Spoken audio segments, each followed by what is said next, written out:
Hi, I'm Chris Oliver from basketballimmersion.com. I'm a 20-year college coach who's excited to be in Sweden to be able to share the game with you and stimulate your coaching.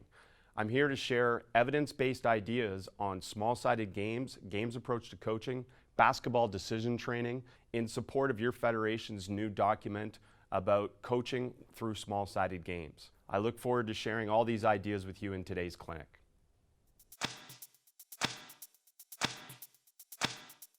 My name's Chris Oliver from basketballimmersion.com. I was a 20-year college basketball coach. 4 years ago, I traveled the world with my family. I went to about 50 practices around the world, including NBA, EuroLeague, youth practices all around the world. And what I learned is a lot of the ideas that I was using in coaching that your federation is now supporting and helping move forward within your country, they weren't being used as much as I thought. So it became my idea to share the game. And I'm happy to be here because I get to share the game with you. And my goal is to stimulate your thinking. It's to stimulate your thinking. I'm not here to change you. I'm here to add to what you do. I'm here to stimulate what you do. And that's my goal in sharing these ideas around small-sided games, a game's approach to coaching, and then how we train decision training. All the ideas that I share with you have evidence, so learning, skill acquisition, evidence-based ideas to support what I do. And the basic concept is I try as much as possible to coach the game within the context of the game. And I'm going to show that as we go through these sessions with you, to be able to show you how we coach within the context of the game. Three things I'm focused on as a coach: teaching, connecting, transfer. Teaching, connecting, transfer. So teaching, all of you are very good at what to teach. You decide what you want to teach. What I'm more focused on in terms of teaching is how we teach. How do we make sure that our players learn what we're teaching them? More importantly, with teaching, how do we make sure that our players enjoy learning what we teach them? Because our challenge as coaches, unless your players are paid, unless your players are on a scholarship, we have to care whether they enjoy practice or not. Because when they enjoy it, it means they're more likely to do it on their own, player-led learning, which we'll talk about, but it's also that they're more likely to develop and improve. Everything that I focus on with teaching is about how are we going to improve our players and will it help our team win? And we'll talk about that too. So teaching. Connecting is connect the information that we share, connect it to the game. If it doesn't help a player play better in the game, if it doesn't help a player develop and improve, why are we teaching it? Everything that I try and teach connects to the game so that there's no fluff. When I presented these ideas to NBA teams, college coaches, pro coaches, the first thing that came back almost all the time was that I helped them remove fluff, remove things that don't happen. Why are we doing this? And I'll give you examples of that real quickly. But the last thing is transfer. Is what I'm teaching transferring to the game? Is it transferring to the game? Meaning we spend all this time as coaches in practice on teaching things, and then does it actually transfer and happen in the game the way we're teaching it in practice? And we're going to focus on those three areas: teaching, connecting, and transferring. Okay, real quick, give me three people right there on the baseline. Just one ball, three people. Get into three-man weave. Go, three-man weave. Ball in the middle. Ball in the middle. Go. Okay, hold. Hold. Commands in the gym. Hold means hold the ball. No extra shots, no extra dribbles. So hold means hold. You guys can go back. Thank you. A command in the gym. How do you manage your classroom? I will show you ideas about that. Hold means hold the ball, no extra shots, no extra dribbles. Now, I'm not here to show you three-man weave. I'm here to talk to you about why three-man weave It may teach something, but it doesn't connect and it doesn't transfer. And that's why, in my opinion, what your federation is trying to do is they are trying to support coaching that connects and transfers more information in the context of the game. And I believe that we should be very open-minded about what they're sharing with their document and with these clinics, because it'll increase enjoyment, increase transfer, and connection. Okay, get in all four corners. We only need one basketball. Get in any one of the corners on the court. 4, 3, 2. I have 6- and 8-year-old daughters. They have no idea what happens at 0, but they move faster. That's another classroom management strategy, is how do I get people to maximize their learning? They only learn by physically practicing. Physical practice is still the #1 way they learn.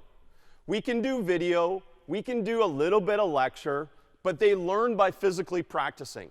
So within your practices, how do you maximize the amount of time they are physically practicing? And that's why I use different strategies to be able to get them to go places quicker. 4 seconds, we believe we can get the ball inbound, up the floor, get a good shot in 4 seconds. So we believe we can get into any drill or any situation in practice in 4 seconds.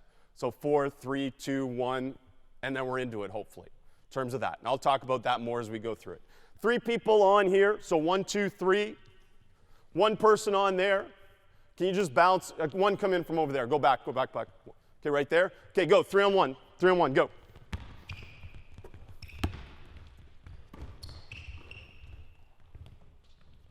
Okay, hold. One shot. The player that shoots gets back on defense. Of the other three players,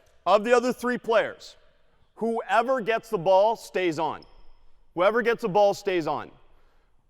First player in each line, you can then go. So go.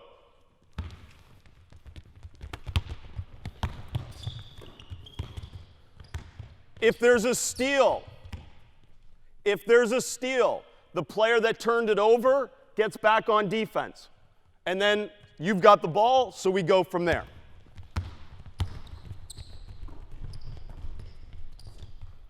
Okay, hold. All of you, real quickly, come right here. Right here. 4, 3, 2, 1. Come here. Have a seat right in front of me. Let's go. Have a seat quick. This is a safe environment. Practice is a safe environment. It means you can make mistakes, both physical and mental mistakes, and it's a safe environment. But part of that safety is you have to be comfortable making mistakes, and you have to be also comfortable being uncomfortable. Because it's my goal as a coach to make you uncomfortable in practice.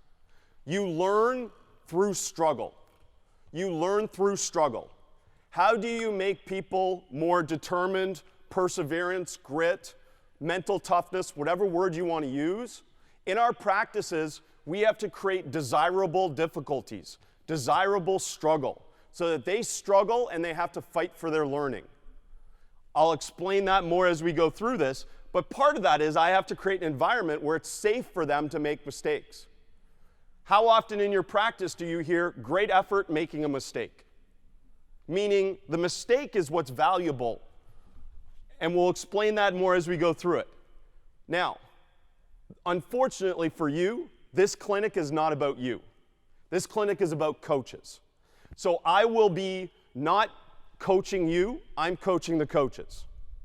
Now, coaches, practice is not about you, it's about the players. Practice is not a coaching clinic. And that's something that's really hard sometimes, because you know and I know that we know a lot more than them. And we want to share it. We're passionate about sharing it. But the problem is, in practice, if we run it like a coaching clinic, we end up talking too long and they end up not practicing. Today is the reverse, unfortunately for you, good for them. Okay, go back, 3 on 1 transition, go. 4, 3, 2, 1. Great effort, self-organizing.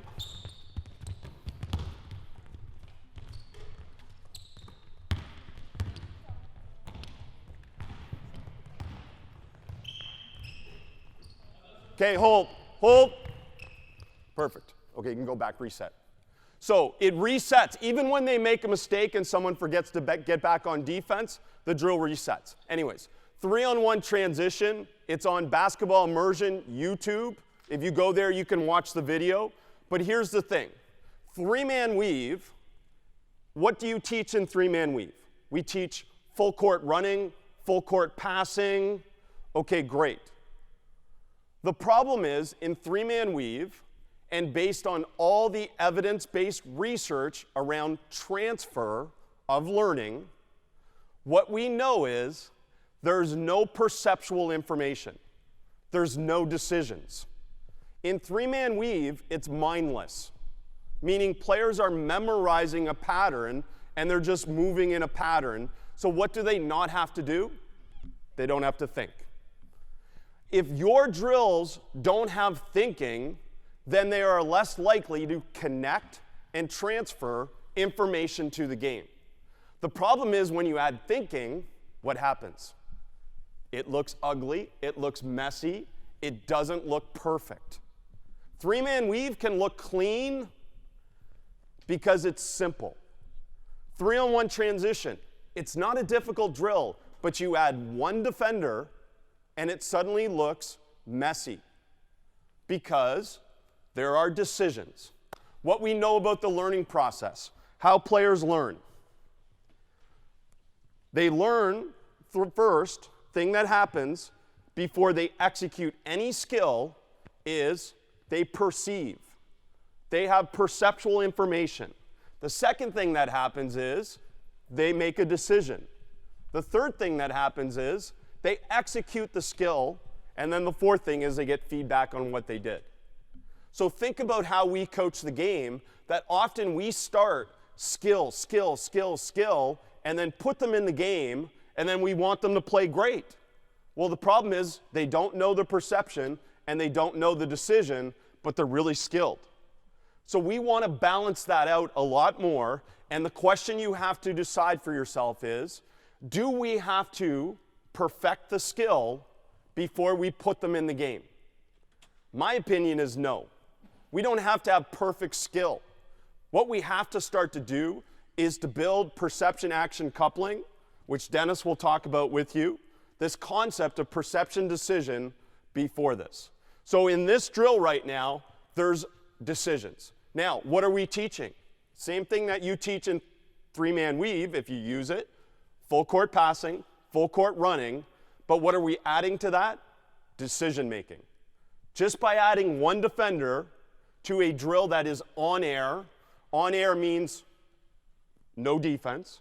Just by adding a defender, you increase perception and decision making, the perceptual information. All right, go.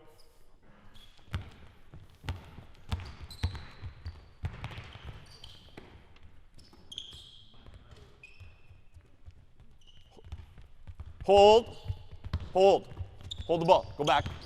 Okay, hold, recreate. So our communication cues would be hold, hold the ball. Recreate means go back to the situation that we want to talk about. Now, we took the shot already. Who were the 3 players that were on after we took the shot? Okay, you were getting back on defense. Great effort getting back on defense. What are the 3 other players supposed to do? Compete for the ball. So you can stay on the whole drill.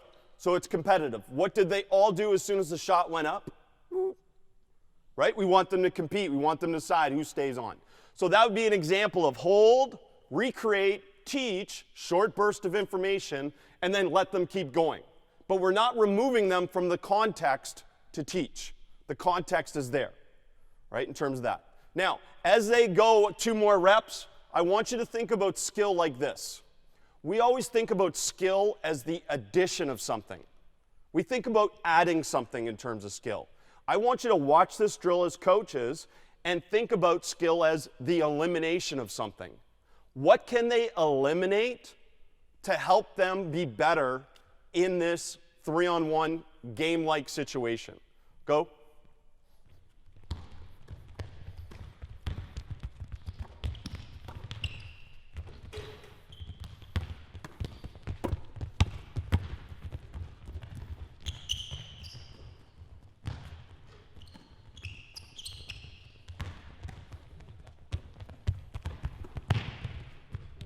Hold. Okay, you can go back. Just go back for a second. So after watching that, think about how can we help them as coaches become more skilled within the context of the game. So they're going to learn by playing the game, and we're going to coach skills and decisions while they play the game. So what are some things that we can eliminate to make them more skilled? Maybe doesn't dribble the ball. So less dribbles. Absolutely. Less dribbles. How many of them could have gone one dribble pass instead of 1, 2, 3 pass or 1, 2 pass? So we can teach skill within the context. Also, how many of them took a dribble here when they could have taken a dribble here in space? Teaching the skill within the game. They should have eliminated the quietness. 3-on-1, they should have talked. So they can add communication. So we can eliminate quiet. Perfect. Other ideas? We're missing a really important one. What's the goal of offense? Score. Done. Score. Great effort answering the question. Another part of teaching strategy for me is cold calls. I don't ask for participation like I did with you. I treated you very nicely. But really, I would just point and say, what's the answer? What's the answer? What's the answer? Because what am I trying to do in all my practices is to heighten thinking. The only way that I know that they're thinking is if they're talking. Another valuable part of coaching is that I can ask questions and see if they are retaining and transferring by their answers. So I just cold call and say, what day is today? Great effort answering the question. Now, if they get the answer wrong, it's okay because we've tried to create a safe environment where they can answer the question wrong. What usually happens is I ask you a question, hey coach, how you doing? And there's a pause, right? If it's a that was an easy one. But, you know, coach, what's 99 minus 75? 62. You're just guessing. And that's what players do too, so it's a great example. Awesome effort, coach, answering.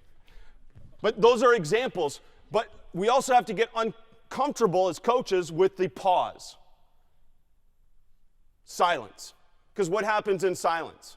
Hopefully, thinking. But we're really good at coaches at asking questions and answering it right away because we're really uncomfortable with silence. How come they don't know it right away? Well, because we didn't give them a chance to think. So we ask a lot of questions within practice to stimulate their thinking to, again, check for retention and transfer. Now, another big thing that we can eliminate, and he answered it well, was we can eliminate the pass.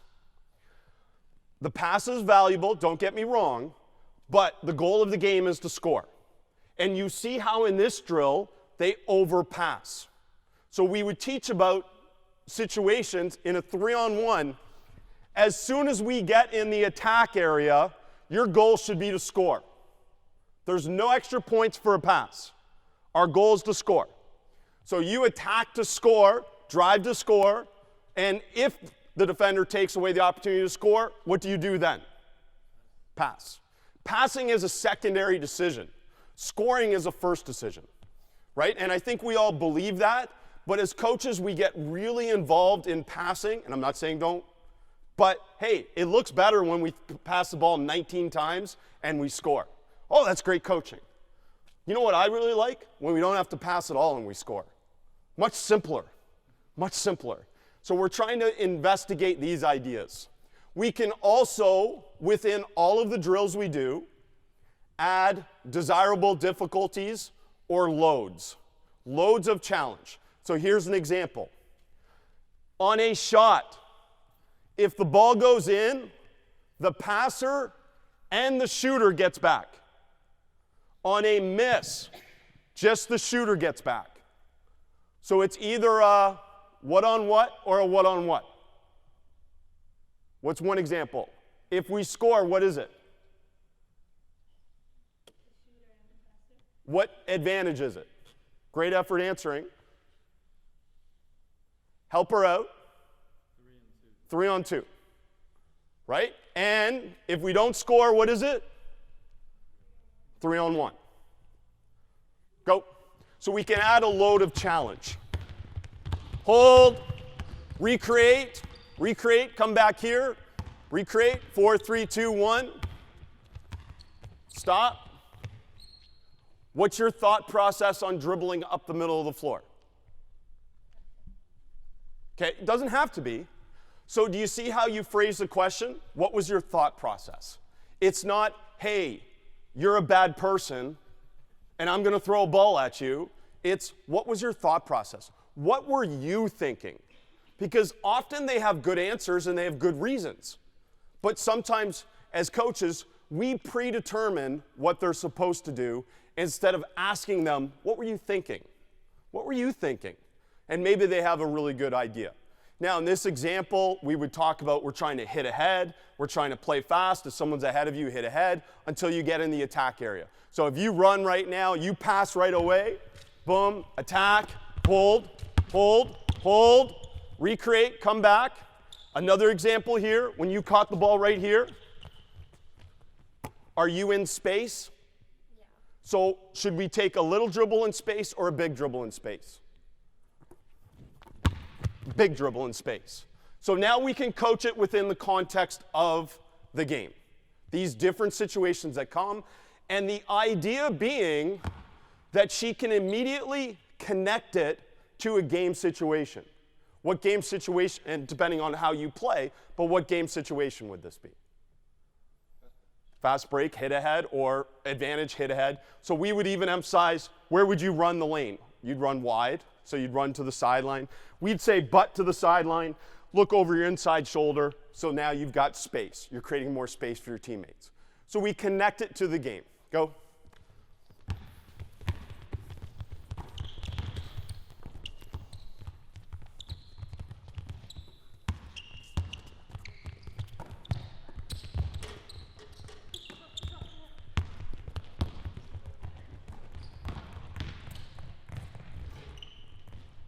Hold, recreate. What are they forgetting? So normally, again, it would be a situation where you could stop, you could ask a question and say, did we score? A little bit of sarcasm. Did we score? And what happens on a score? So they're forgetting. We have to reconnect it to what the load was and what the challenge was. But there's an example of how it's supposed to go. I don't want to spend a lot of time. You get the drill. You understand it. 3-man weave, no connection, no transfer, because no perceptual information and no decisions. The last time I checked, you've never played a game 5-on-0. You've never played a game 3v0. You always play the game against defense. So as fast as possible, we want to add defense. It doesn't always have to be 3v3. It can be 3v1, and just adding one defender increases the game-like challenge to it, and that being the mindset of it. Here's another example. Everybody right here, 3 lines right here. 1, 2, 3. Throw the ball right there. 2 people on defense, go. 2 people on defense, 3 lines. Another line here. Okay, 3 on 2, go. 3 on 2, go. 3 on 2, good. Good, shot. Shooter and passer on defense, 1 shot, outlet the ball, go. Outlet the ball, go. 3 on 2, go. Outlet, go. Shooter and passer on D. Okay, hold. However you do, you just have a seat for a second. Have a seat for a second. However you do 3-on-2s or 2-on-1s, here's one of the problems. For initial learning, some of these clean and simple drills are good. Clean and simple early in learning is okay, because we're just trying to give them the initial idea of what you're teaching. That's fine. But the problem is, have you ever seen a 3-on-2 in a game be perfectly organized in the perfect lines in the perfect way? The game is much messier than how we design our drills. So we want to create a more game-like way to work on advantage, disadvantage. So we do this with what I call Italian 3-on-3. It is my version of 2-on-1, 3-on-2, whatever it may be, but you'll see an example here. So if you've got a blue shirt, you're in a train, front to back in a line along this sideline right here. If you're in a yellow shirt, get on that sideline right there. Ball right here. Thank you. 4, 3, 2, 1. Got to go along the sideline. I know, unfortunately, we're blocking coaches a little bit here. No, middle of the line. Where's the front of the line? Front of the line right there. Okay, 3 people, first 3 on, first 3 on. No, from the front of the line. Great effort, though.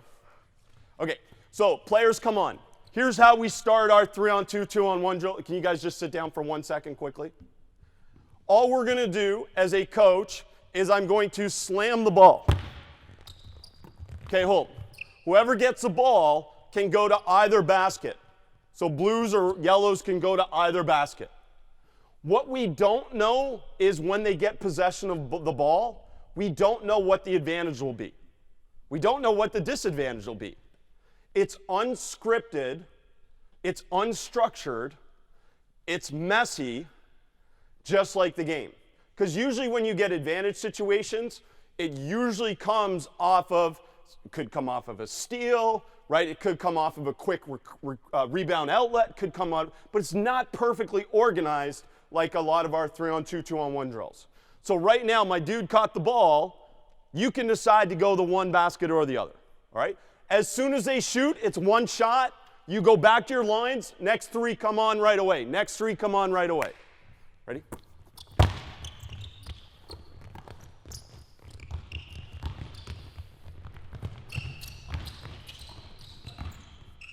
Outlet, outlet, outlet, outlet.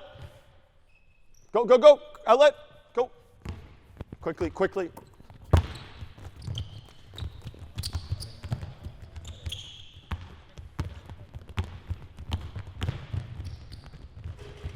Outlet, outlet, outlet.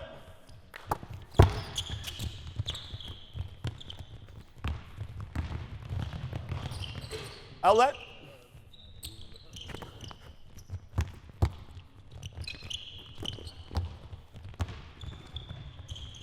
Okay, hold. Have a seat. Have a seat.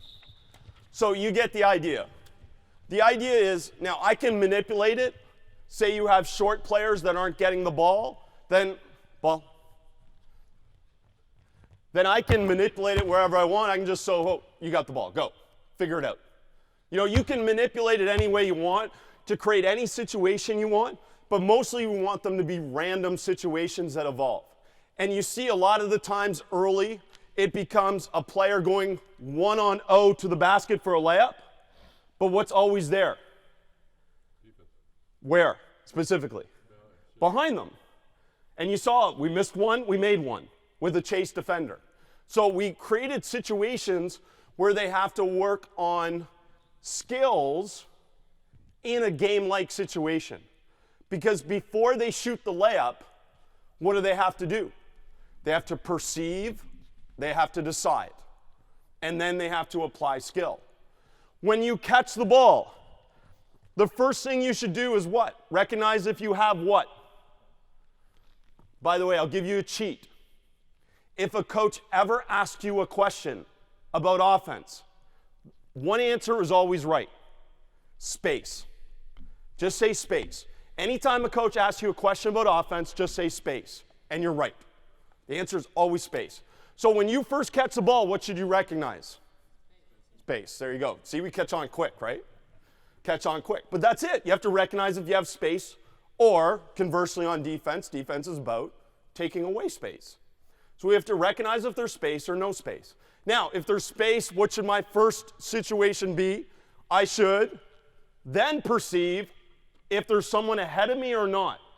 If a teammate's ahead of me, what should I immediately do? And if they're not, then I can bust out and go. But now we're working on those advantage, disadvantage situations in messy ways, and we're trying to work on perception action coupling and decide if you have an advantage or a disadvantage or how we're going to create an advantage. And then the other thing that you see, stand up for a second, my dude. Come here on my side right here. And I'll talk about this more a little bit later. How often do you see them with an advantage? We determine off the dribble, my advantage is determined by what we call shoulder to chest. So right now I have a shoulder to chest advantage. How often do you see them continue on their same path when they have an advantage? So we can also talk about what we call leveraging advantage. So now if I leverage advantage, should I go there or should I go there? Now I leverage advantage because I take away your advantage in recovery. So we can talk about different things in the context of the game that help them connect. Come back in front of me. Chest to chest is defensive advantage. We talk about 4 decisions that an offensive player has to make. I'll talk about the other 2 a little bit later. But off the dribble, chest to chest is defensive advantage, and shoulder to chest is offensive advantage. So we give them 2 really easy things to see. Now, if he's chest to chest, what are my options? What can I do? I can beat him, right? I can drive. So I can hesitate and go. I can hesitate and counter, right? Because as coach just said, I'm trying to create space. You got it. Now, I can also create space with the pass, which would be another opportunity to be able to move it and shift the defense and play out of it. Okay? 2 players on. Go, 2.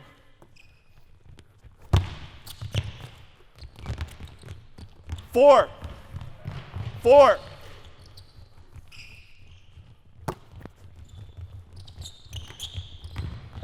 Hold, recreate. My friend's got the ball right there. Great example. You guys have a quick seat just so coaches can see. What teaching points can I make right now before you say that, because I love your thinking too. Before we say that, you all watch mini football, right? 5-year-olds playing football, and they all just run after the ball. Isn't it amazing, even high-level players, my players too, how they're attracted to the ball? And what should they be doing right now, coach? Space. So what should you 3 be doing? Not cutting to her, but creating as much space away from her as possible. So say you got all the way outside the 3-point line, right now, and she's dead. She's dead. We call this second cut reaction. Second cut. Play after the play. We're all really good at plays. You can tell me really good plays that you run, and I'll go, that's a great play. But do your players know how to play after the play?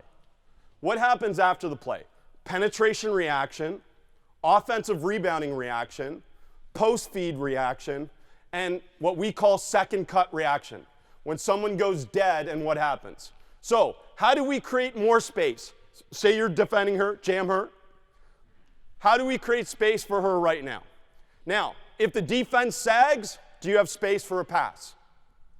Yeah, just pass it and then move. And then we're good. Come back, recreate.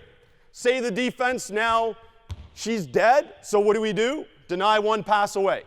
Okay, now hold. No, you were dead. No dribble. Okay? Now, what can we do to create space? Okay, stop. Where should you cut? So, drive. The words that we use are really important, in my opinion.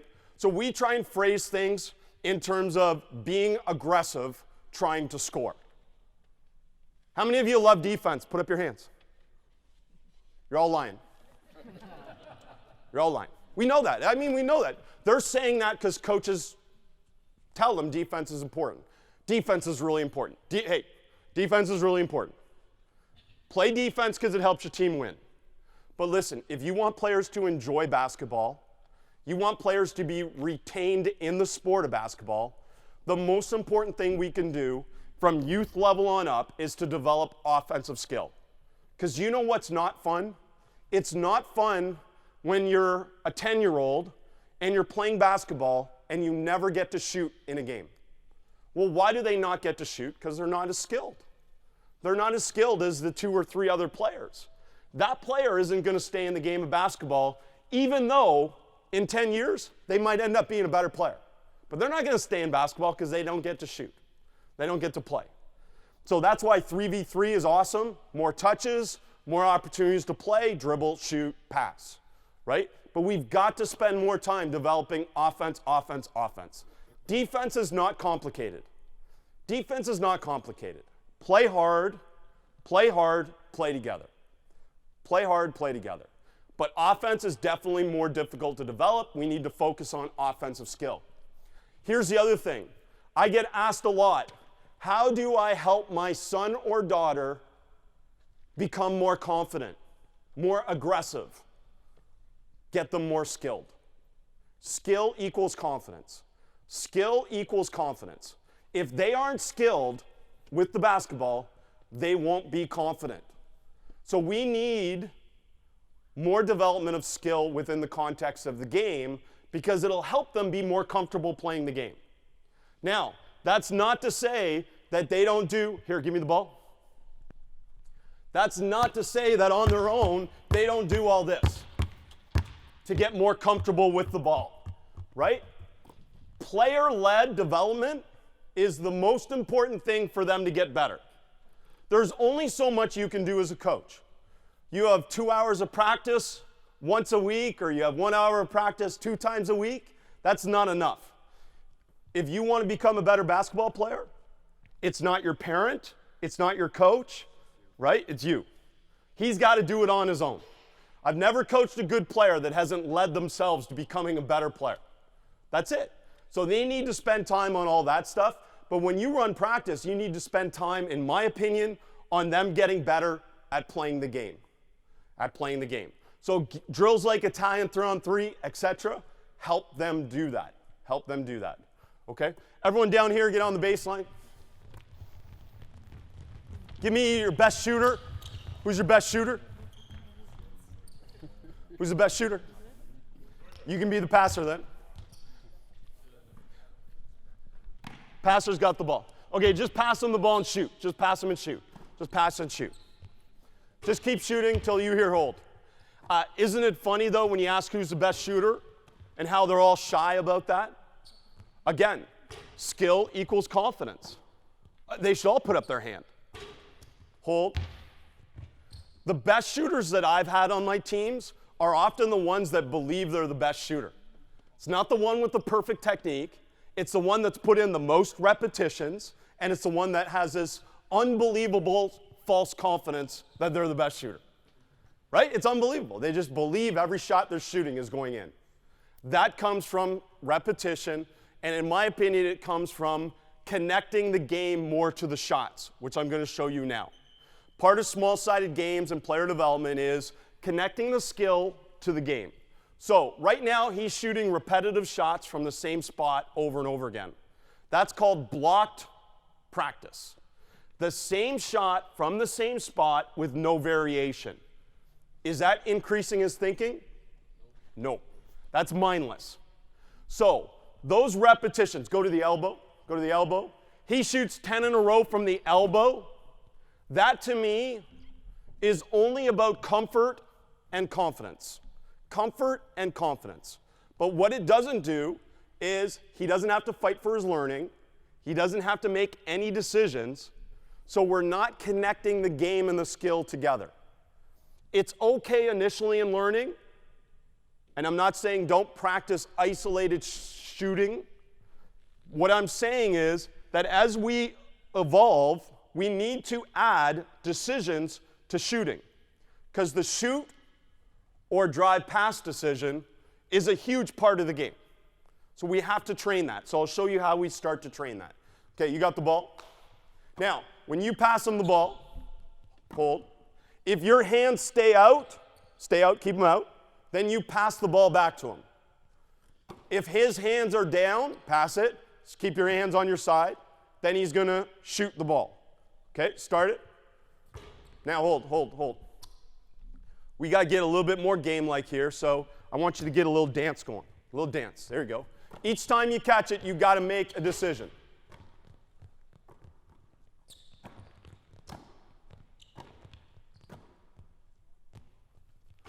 Okay, partner in a ball, go. Any one of the baskets, go. Go, partner in a ball, go. Basketball decision training. BDT shooting. If you go on Basketball Immersion or on YouTube, you will see tons of examples of this. BDT shooting, basketball decision training shooting. You can go.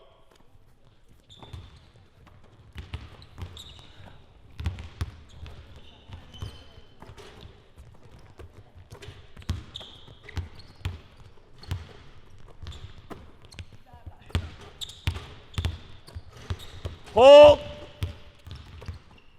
Now, a few things here. First of all, here, come here quick. Ball. stand like this. Let's assume that I caught the pass. What we're trying to connect here is the shoot or pass drive decision. We define it really simply. Off the dribble, did you remember my advantage off the dribble was what to what? Helper. What was my advantage off the dribble? Shoulder to chest. What's my disadvantage off the dribble?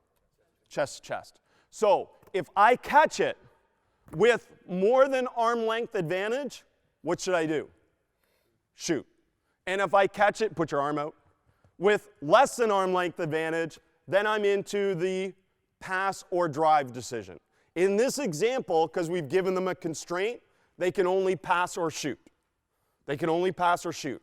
But the hand signals are designed to connect the decision to the game, but also each time they catch the ball, they have to think. They first have to perceive, hands up or hands down, then they have to decide, and then they execute the skill. This is a bridge. This isn't real decision making. Real decision making is the game, offense versus defense live, but this is a simulation and a bridge to that to help us develop skill. Now, what are we actually focused on here? Thank you, you can go back. We're focused on the first thing is our feet, because it all starts from our feet.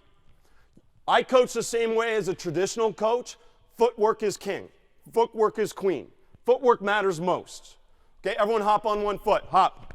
When I clap my hands, get 2 feet to the ground.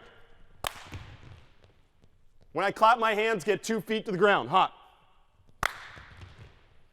Did I come to Sweden to teach them what you've already taught them? So is this how we've taught them to land? We know that. So how do you land? Legs loaded. Legs loaded. So basketball, it's a little bit of a myth. We don't play basketball low. We play basketball with legs loaded. With legs loaded. Hop. So that we call fight for your feet. That's a skill that I value. It doesn't have to be 2 feet. I'm just showing 2 feet because it's easier. If it's 1, 2, that's fine too. But we're just trying to connect now that the first thing they do, fight for their feet. The second thing they do is obviously shoot. Those are the physical skills. Before the physical skills, they have to decide. Perceive and decide. Okay, so focus on fight for your feet. Go.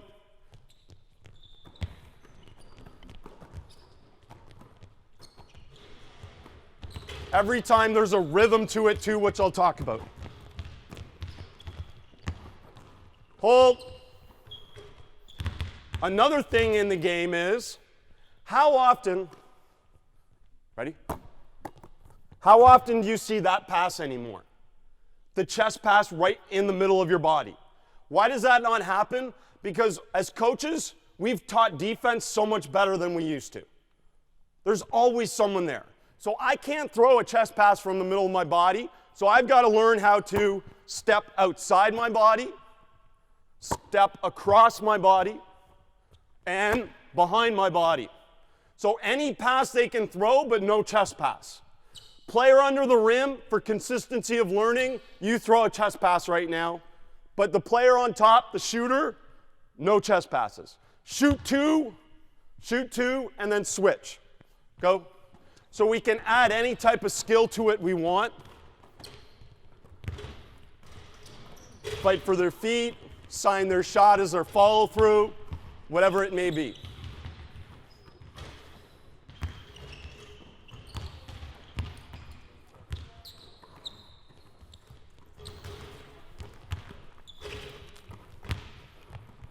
Okay, hold. There are many layers to it. We can add the drive to it. So now if you pass, start with the ball. If you pass and you step towards him, he's going to run at him. He's going to drive it, come back. If you pass and jump to the side, pass, move to the side, attack towards him and counter. Attack and change. No, attack, because we're attack and change. And now we're getting to the rim. No 1 foot layups. No 1 foot layups. Everything off of 2 feet or some type of other finish. Against good teams, we don't get 1 foot layups in the half court. So we work on different finishes like that. Okay, go try it. Add all 4 decisions. Again, it'll be messy. They'll make mistakes.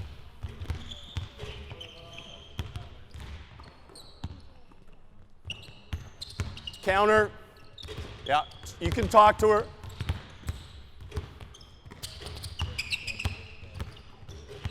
Hold. Hold, ball. So we call it a back pivot. They get towards the basket, they stop, shoulder to chest to the rim, and then they use their back foot, and then they pivot to be able to shoot it by creating space. Instead of getting to the basket and forcing it into people. The other shot that we'd focus on, there's a video of back pivot on YouTube, basketball immersion, back pivot. And then there's also a video of push shot, where I would stop and I would push it. Because when you get to the basket, you don't shoot with two hands because it's too slow to bring it up. So you generally would go up with one and push shot. So we talk about those two things in terms of scoring at the smile, the circle, right? Getting to the smile and playing off of that. So we would connect those things and be able to add it. And now another layer of this is make him drive, pass it. Here, back up, back up. Everyone back up to 3, because we all shoot 3s. Back up to 3. Pass it. Make them drive, drive. Okay, now run over there and then put up your hands. So off the drive now, he starts to drive the ball, and now the player puts up their hands. Now we're working on penetrate and kick. What would be the best pass to get it there? Not a chest, right? Because the chest is through. So over, behind, something. We're trying to develop skill and also freedom to be able to apply that skill. Creativity comes from being skilled, and it comes from freedom. If we just say to them, only one type of pass, if we tell them they can only throw one type of pass, what are they going to do? Only throw one type of pass, right? So it has to be us helping them get skilled, and then us giving them freedom to be creative, to be able to develop that. That's how passing is developed, and why there aren't a lot of good passers is because as coaches, we take too much control. So we need to put them in the situations to apply it. BDT shooting, there's videos online. Go look, and you'll see what it looks like in terms of progressions. Okay, everyone down here, 3 people on offense, 2 people on defense. Everyone else in a line, we only need 1 ball.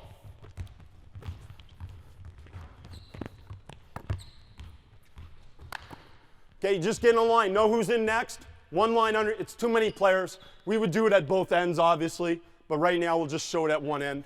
Now, here's constraints. So this is 3-on-2 shooting. In my mind, this is a shooting drill. This is the drill we would do every practice, 2v1 or 3v2, to be able to work on shooting or the shot, drive, pass decision. What happens? Right now, we'll start with constraints. Constraints are things that shape learning. They shape learning. So how do you coach within your small-sided games? How do you coach within your 5v5? You give them constraints. Well, what's a constraint? The easiest way to understand it is this. I take coach to the buffet. I take him to the buffet, and I say he can only eat at the salad bar. That's a constraint. No meat, no pasta, no dessert. If I then see coaches doing really well with the salad bar, I can say now you can eat at the salad bar and the pasta bar. That's constraints. So I can coach within the game context by not giving them the full game right away, but I give them things that constrain them to focus on the things I want them to learn. So right now on offense, you can shoot it or pass it. So what can't they do? Dribble, cut, and no offensive rebound. It's 1 shot. Defense, your goal is to stop them from scoring. Whatever you want to do, figure it out, stop them from scoring. Wait, 1 shot, and then we have to figure out how 2 new people get on, and then we switch from defense to offense and then off. Ready?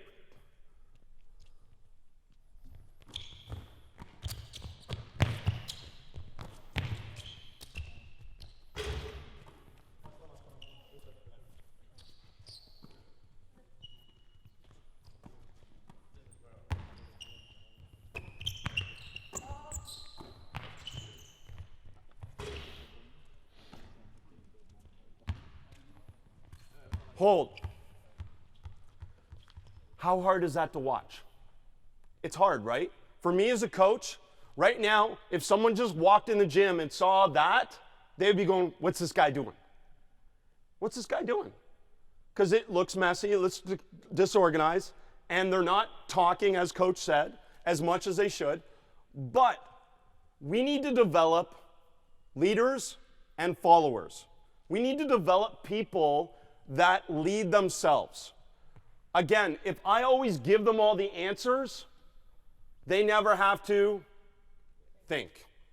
So, quick 7-second timeout. Make sure we know how we're getting on and off as a group. 7 seconds, timeout, meet, go. Decide how you're getting on and off. Not ordering pizza, quickly just decide. Now, how quickly should we get on and off? How quick? Thank you. I gave him a cheat, right? I can help him. I'm nice. But 4 seconds. So now it should be 4, 3, 2, 1, and they should be on. Now hold on. What are we trying to connect, most importantly? I have taught something. Everyone hop on one foot. Hop.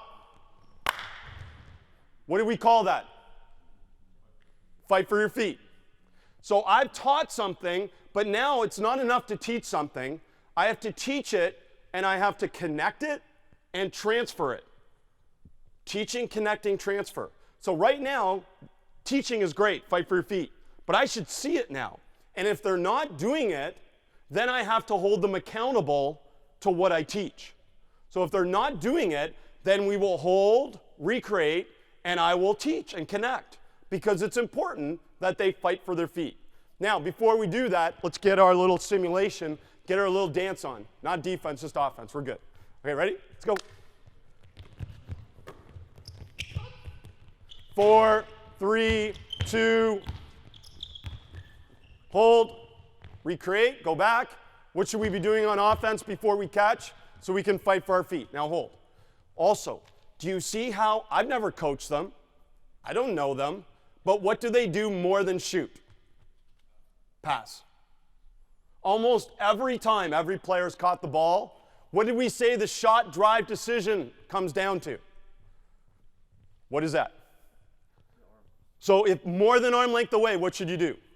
Shoot. Shoot. Empower them to play offense. If the first thing we always teach is pass, pass, pass, what are they going to do? Pass, pass, pass. Now, if you coach at a higher level and you have players that can't shoot, number one is we did a disservice to them. Somewhere in the development, we didn't teach them. And that's on us as coaches, right? So we want to try and develop that, but if you're playing games and you're focused on winning, then we do have to constrain that player. And what do they get? They don't get a shot decision. Hopefully they're a driver. So we want them to be either a shooter or a driver. But at the young level, we want them to all catch and think shot. What's more fun? Shooting. So every player catches it to shoot. There's no triple threat. One threat, catch it to shoot. Who determines they can't shoot? The defender. If the defender's arm length away, then they would pass or drive. So we're trying to connect those things together in terms of that. All right, ready? Dance, dance, dance. Good effort. Let's go. Go. 4, 3, 2, 1.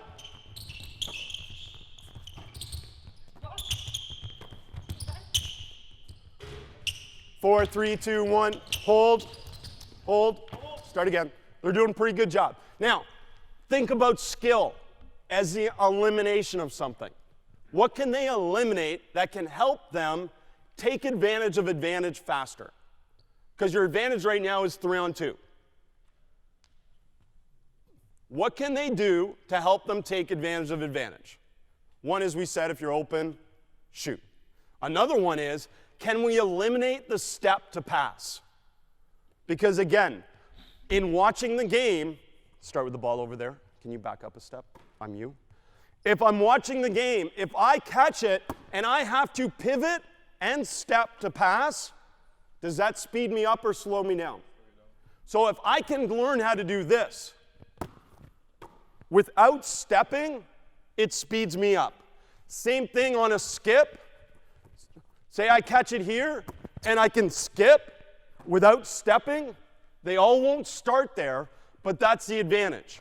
Another advantage is, start again. First player has to drive the ball. First player has to drive the ball. So a new constraint is we go first catch, has to drive. Now, when you drive to what? Drive to score.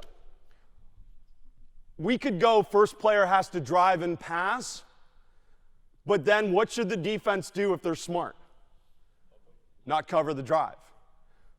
And you can do that, but that's a constraint that's very difficult if you're playing against defenders that are smart, because they'll learn that they don't have to cover the driver.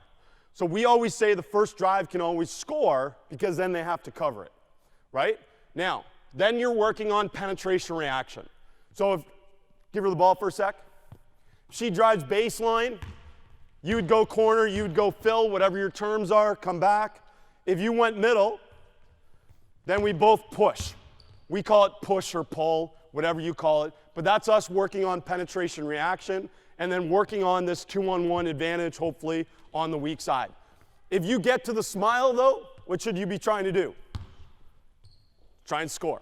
No points for a pass. If we can score, score. Okay, start it. Let's go.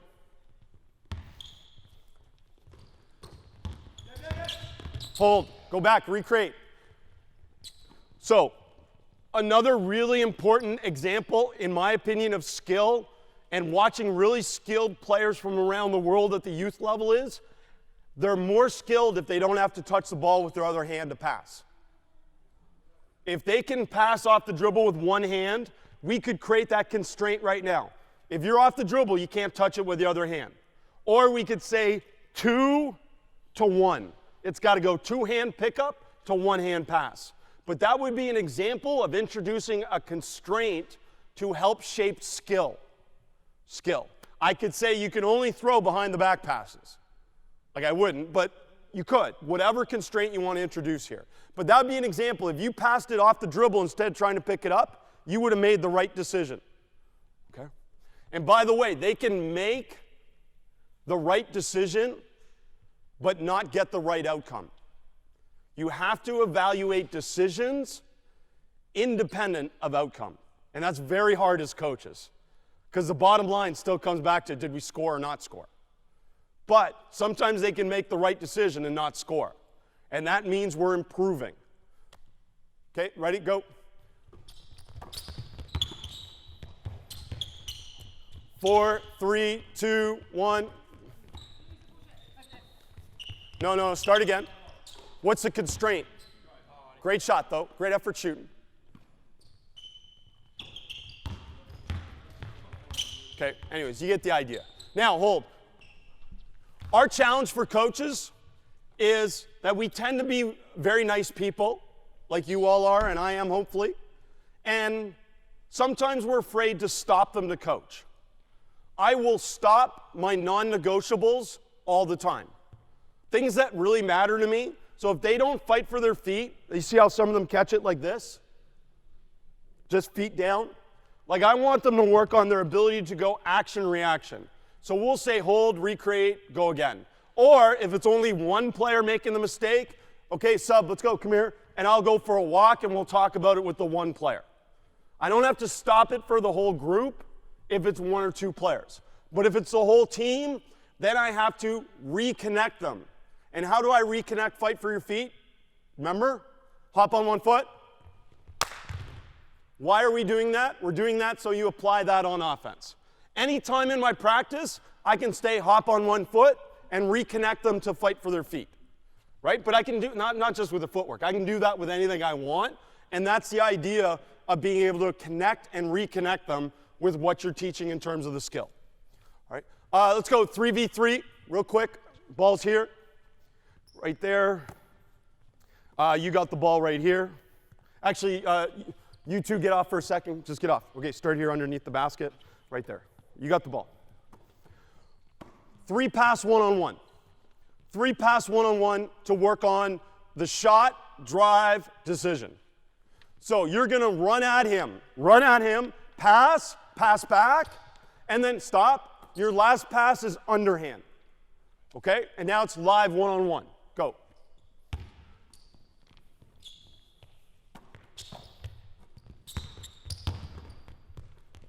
Okay, hold. That's cool.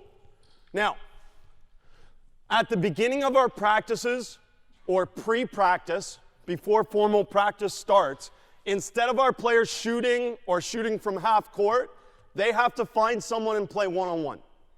I will give them different one-on-ones each day, but we want them to play a lot more one-on-one. Why? Because there's nothing better at developing skill, in my opinion, than one-on-one with constraints. The constraints are this. You must fight for your feet. No pause on the catch. So no jabbing. Right? I catch it and I attack. So constraints. Must fight for your feet on the last pass. No pause, meaning there's no shot fakes or no jabs, because that gives the advantage to who? The defense, the help, that's not there. So we call it 0 seconds. We want them to attack on the catch. And then we don't allow spin dribbles. No spin dribbles. I would ban spin dribbles in basketball. Here's why. Ball. Okay, come pressure me. As soon as we introduce spin, we also introduce passive. Passive basketball. What do a lot of young players do when they get pressured? They turn their back. They turn their back. My 8-year-old daughter, who I've never taught a spin dribble to, never turns her back because she doesn't know that. Spin dribble teaches players how to turn their back, in my opinion. And also, you lose what? What do I lose? Sight. I lose sight. I can't see. So it's really hard to perceive and decide if you can't see. So we don't allow spin. That would be another constraint. It's up to you if not. And then the last constraint would be this. I cannot, stab dribble, forget about, but I cannot take 2 dribbles in a direction not towards the rim. I'm not allowed to take 2 dribbles in a direction not towards the rim. A lot of coaches play with 2 dribble limits. 2 dribble limits. An unintended consequence, in my opinion, of 2 dribble limits is we've taught players how to take 2 dribbles and not have a decision. Oh, I got to pick it up, but I got nothing. So we have to teach them instead about direction limits.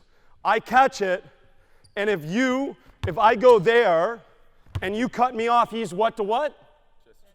I don't have an advantage, then I've got to learn how to counter. Okay, come back. Let me go. If I go there and I have this advantage, which is shoulder to chest, where should my next dribble be? Leverage the advantage.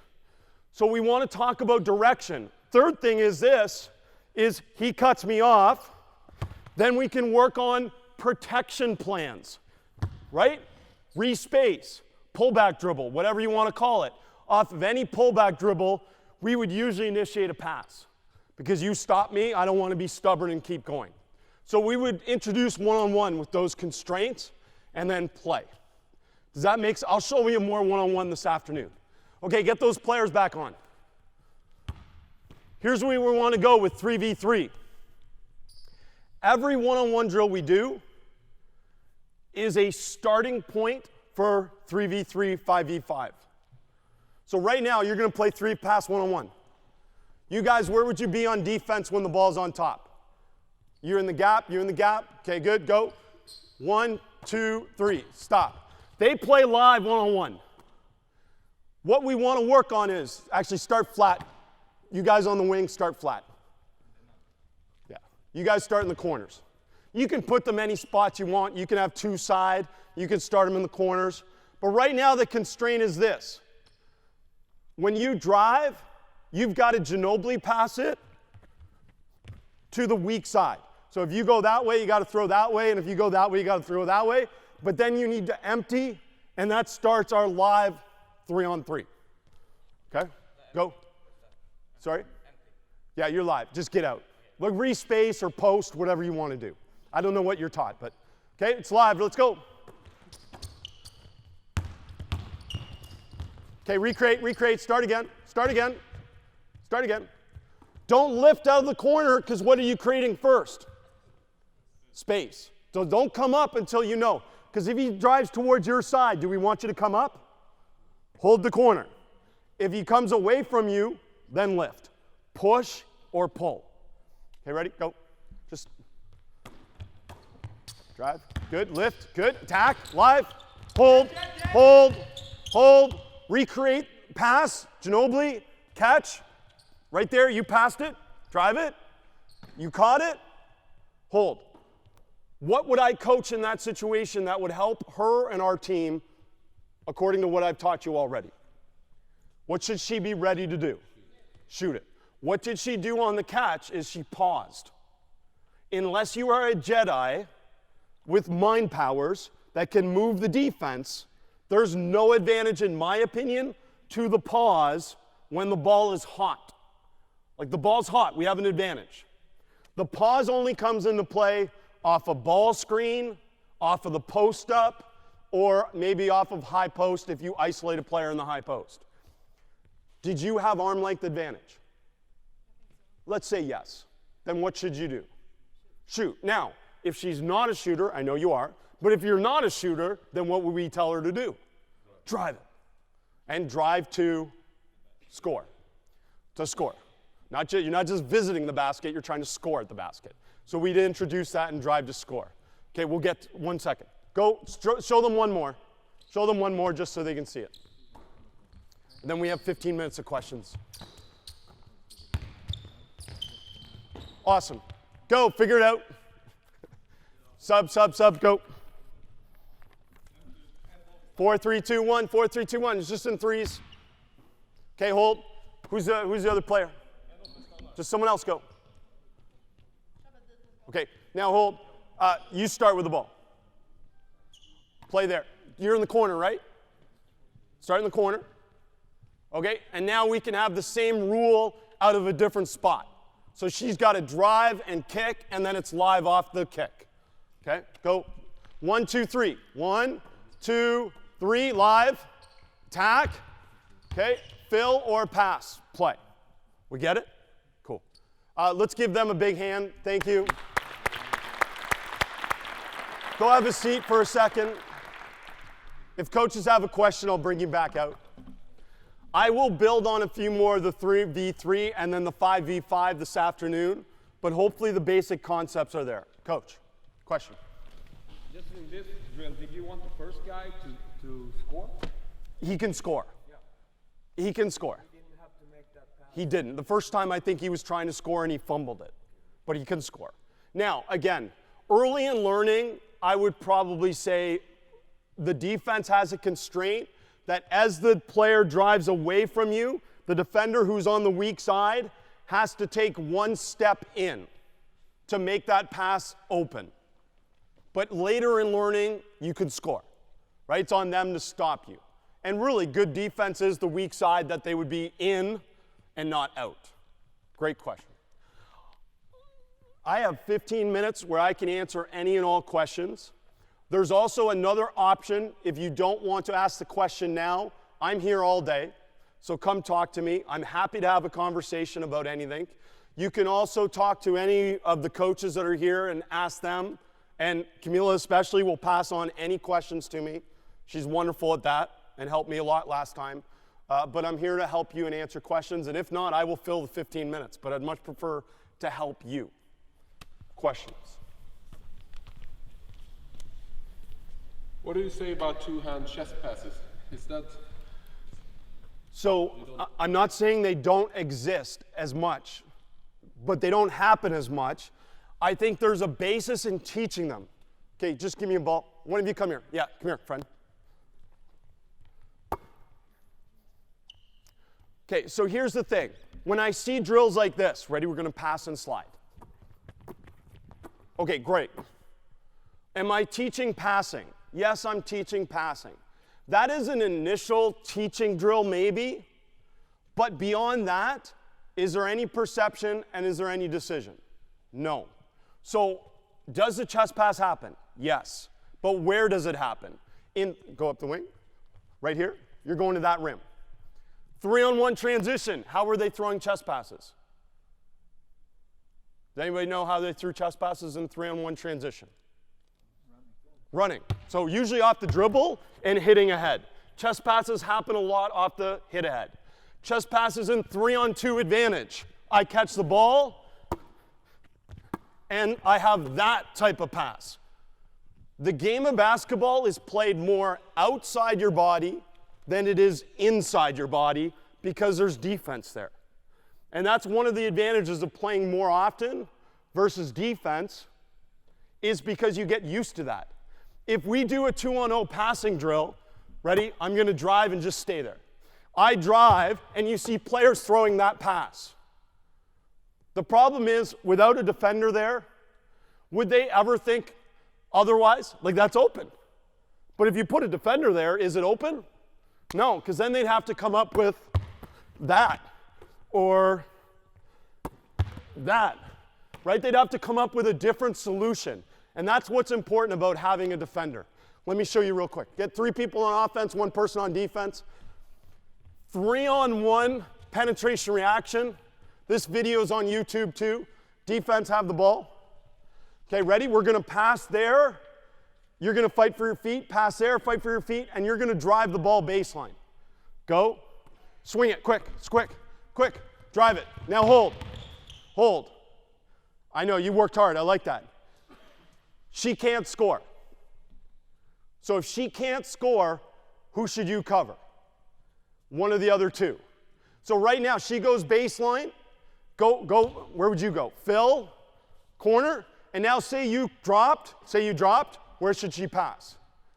So adding 1 defender to penetration reaction now introduces that concept of 1, perceive, decide, and then secondly, okay, if they're going to throw a pass, it's going to be a more game-like pass. Chances are. Good question. Thank you. Do you want to see that, or do you understand? Okay. 3-on-1 penetration reaction is the video on YouTube. It's a beautiful thing. There's a video of almost everything on YouTube for you, of the things I share. So the number 1 thing on offense is efficiency. Efficiency. It's not speed, it's efficiency. So what fits into that is exactly what you're saying. We would try and push the ball and get a quick shot, because you know what's hard in the game? Getting open shots. So if we can create an open shot early, we're okay shooting an open shot early. If we can't create an open shot early, we're not going to shoot the ball, we're going to flow into offense because we want to be efficient in getting the best possible shot we can. So it's a balance of both those. But we're going to try and play fast to score, but if we don't get a quick shot, then we're going to move the ball. Much easier to talk to you because I've been in the US a lot. Many US states don't have shot clocks. So it's a completely different game. But in this mentality, with we all play 24 seconds, right? Yeah. 24 seconds, you got to get to advantage quickly. You got to get to advantage quickly. And that's the one thing that I really value about 3v3 is it teaches players really quickly to figure out advantage, right? And figure that out. So we would try 4 seconds, get it up. Even, coach, can you throw me a ball? Even on dead balls, referee handles it, my player inbounds the ball, defense is set up, nobody in front of me. Do you see how players, that? Even in that situation, we want to get it over and get into offense faster because it puts more pressure on the defense. 3 seconds to get it over half. 3 seconds to get it over half, 4 seconds hopefully to get a shot, if we can. But if not, we're going to flow into offense or what comes next. Good.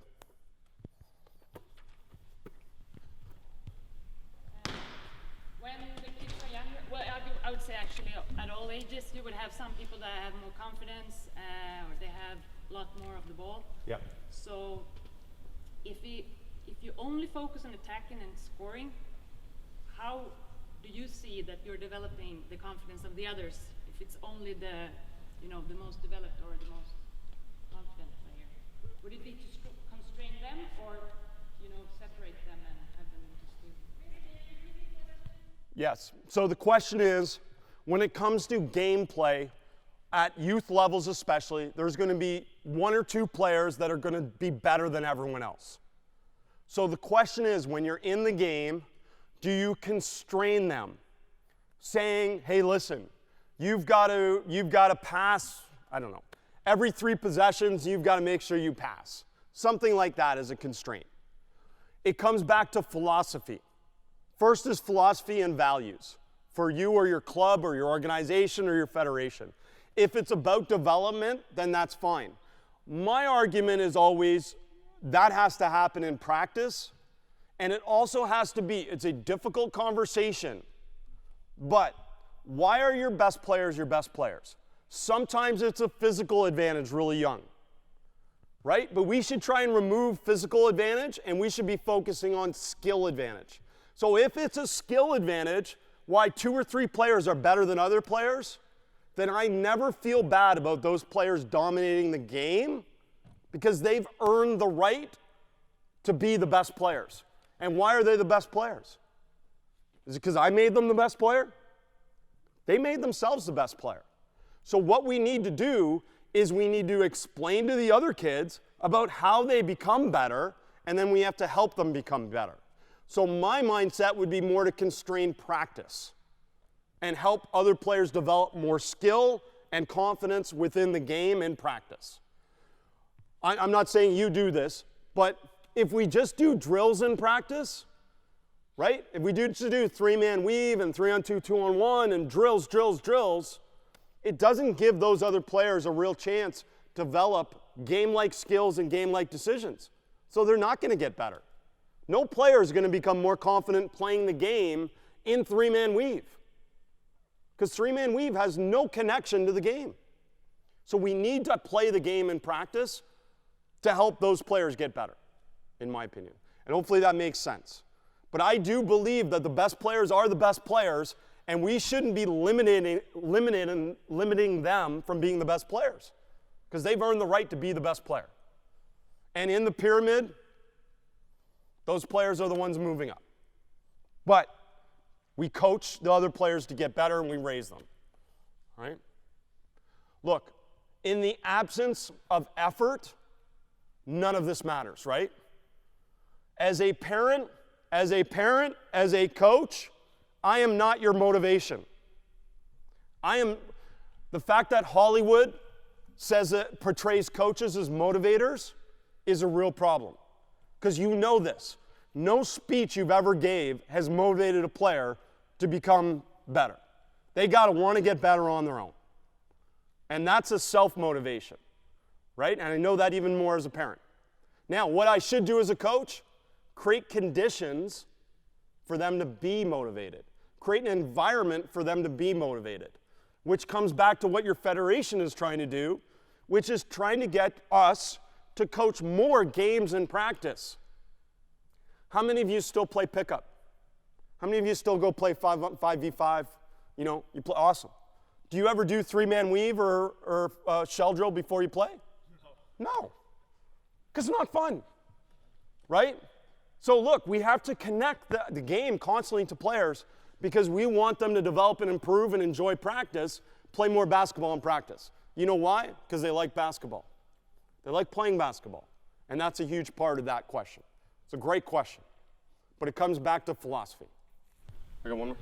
Do you ever run into resistance from players who are used to a more structured, traditional approach that push back on this game-based approach? I run into resistance from coaches. I run into resistance from parents. I run into resistance from administrators. Do I run into resistance from players about this game's approach to basketball? Parents, coaches, administrators, yes. Players, no. Because you know what players like doing? Playing basketball. I've gone through a whole season where all we did in practice except for shooting was play 5-on-5. Now it was college level, but all we did all year was 5v5. And we were in the top 4 in our conference. We had a great year. And we didn't lose anything because you know what our players enjoyed every day? As much as you can, they enjoyed practice because we played basketball in practice. Now, what you have to educate them about is the fact that they're going to suck and they're going to struggle. If I do BDT shooting with some of them that are used to only shooting block shots over and over again, and they make 80, 90% of their shots, and then they go do this hands up, hands down shooting stuff, and they're making 50% of their shots, what does that affect? Their confidence. So I do have to spend a lot of time on them on, hey, that's okay, you're making a mistake in the game. That's cool. That's why we have to create that environment of safety. Outstanding question, and hopefully that connects it to you. But yes, I give disclaimers to parents. I explain to them why we practice the way we practice and why we're doing what we're doing, because they're used to seeing very organized, very scripted practices. And I explain to them why and how this connects to evidence-based learning. And I'll try and connect that more for you this afternoon too. But there's research and research and research that supports this type of learning. And Dennis will cover it better than I anyways, so. Good. Thank you very much.